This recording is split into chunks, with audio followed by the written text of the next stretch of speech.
Hi, everybody. I'm David Asman. Another green energy company that got taxpayer loan guarantees goes bankrupt. This time, it's Beacon Power. It's a Massachusetts-based firm that makes flywheel technology to help electric companies match supply and demand. But like Solyndra, the business never really figured out how to make money. Representative Phil Gingrey is on the committee investigating the administration's green energy loans. Congressman, is this another Solyndra? David, it's like the gift that keeps on giving, but of course, it's not a gift. It's like a trick. Maybe it's appropriate that we're discussing this on Halloween, because it clearly is another loan program, this time $43 million. The other one, of course, Solyndra, was for something like $500 million, and they went bankrupt. So now we find out that 2 out of the first 3 renewable energy companies that got loans under this program have gone bankrupt. That tells you that somebody is not minding the store, and the American taxpayers indeed have been tricked. You know, you would think that the first 3 things they'd want to get right. I mean, obviously, we had the president go out to Solyndra when it opened. That was the first, and they got that dead wrong. That was $500 million down the drain. But this is the second of 3. I mean, in terms of priority, where is their priority? Well, I think their priority is to make these loans under this program. Was started actually in 2005, Section 1703.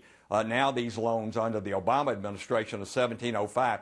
David, the difference in the 2 loan programs, though, is under the Obama program, initiated in the stimulus bill, companies, and particularly companies in the renewable field, like Solyndra, can get these loans with no money down, no origination fee, no closing costs, and it's not just a loan guarantee. This money is coming directly from our Department of Treasury, the federal financing bank, and we're left holding, we the taxpayer, an empty bag. And just to put things in context, the DOE now has a loan portfolio, as if they're a bank, of $35.9 billion, of which I think about $25 billion have been committed. That's a lot of money. I'm just wondering if Beacon had the same kind of deal where independent investors were put above taxpayers. You know, if they got that kind of deal that Solyndra got? They didn't get that deal, David. And what you're referring to, and I'm glad you brought that up, because this thing under the Solyndra loan, where the taxpayer, we the taxpayer, were put in a second position in regard to, in case of a bankruptcy or a restructuring or whatever. They restructured the loan, the lawyers in the Department of Energy, and they did that, and they broke the law.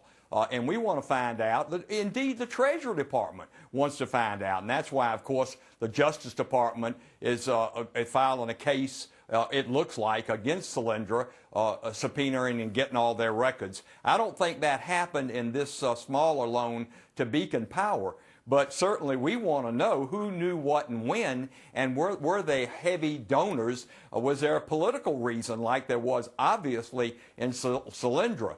Big bundlers that got that Solyndra project going, invested $1 billion, yep.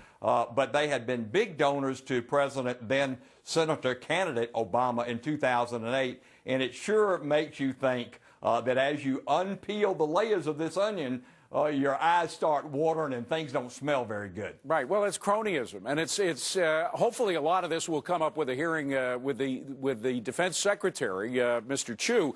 Let me just ask you about the plant itself, though, because it is still operating, but it's operating at a loss.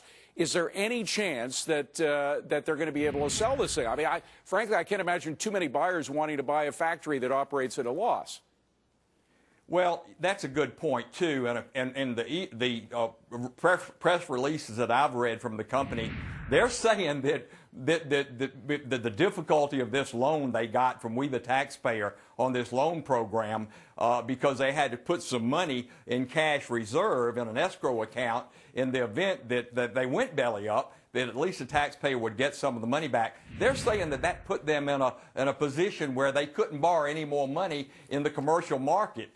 So obviously they're not a very strong company, and this was not a very strong project. So we the people need some answers to this, and I commend my committee members, both Republicans and Democrats especially, Chairman Cliff Stearns of the Oversight and Investigation Committee, Chairman Fred Upton of the overall Committee of Industry and Commerce. We're going to get to the bottom of this, David, if it takes us the rest of the year. And I quite honestly, we may have to end up subpoenaing records from the executive office of the presidency. Wow. That could set up a constitutional problem. Well, let me just ask you very quickly. We got to wrap, but Herb Allison is the guy who's going to be investigating all of these loans, all of the outstanding loans, I think about 25 billion of them that are still out there.